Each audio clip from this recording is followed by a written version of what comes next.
Just talk about, what's the preparation, what are the goals?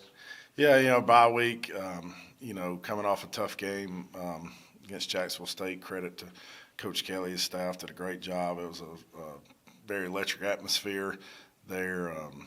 Our players, we got back about 5:30 in the morning, so kind of wanting to rest up a little bit, but we'll practice today, Tuesday, Wednesday, and then early Thursday morning. The goal this week is to get better in all three phases. I've got a lot of guys banged up, bruised, some injuries. Hopefully we'll have some guys being able to come back before we open up conference play.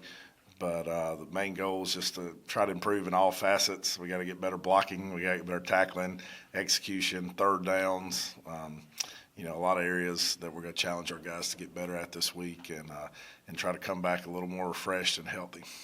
You talked a lot, you and all the players talked about just kind of have this unit just really close and kind of gel together well. Just is that still the case? And just kind of what's the mindset for this week? Yeah, I love the young men we have in our program right now.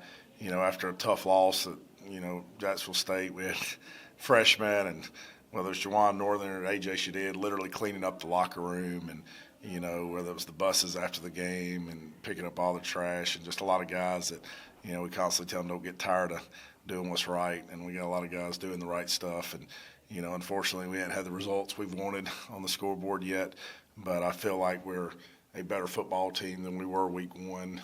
And that's why I told the team yesterday we're sitting there with 5 minutes and 50 seconds before the half, and it's a 10-3 ball game, and we got the ball on the 30-yard line, driving to hopefully score right before half to tie the ball game. And we had some miscues right there in the last minute. We didn't convert a 4th and 1, and they were able to go down and score, and then we threw an interception, and then they were able to convert that on the quarterback on a scramble, and all of a sudden it's 24-3. But we felt like we did some good stuff, but once again we've got to put 4 quarters of good quality football together.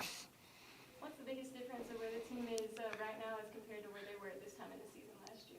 Yeah, I feel like we're more talented. First off, I feel like that we can execute on both sides, all three phases, at a little bit of a higher level. I do feel like we've got more depth than we did, more guys that can play quality football. And I feel like we'll have guys that are improving.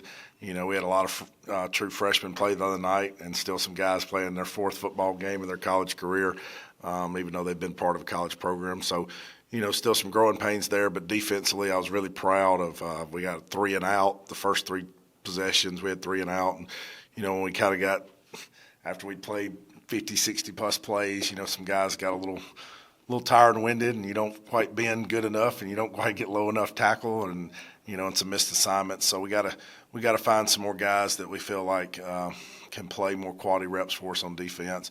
Got to challenge the guys to have some more guys to play special teams for us, and offensively we gotta stay on the field and finish drives and finish drives with touchdowns.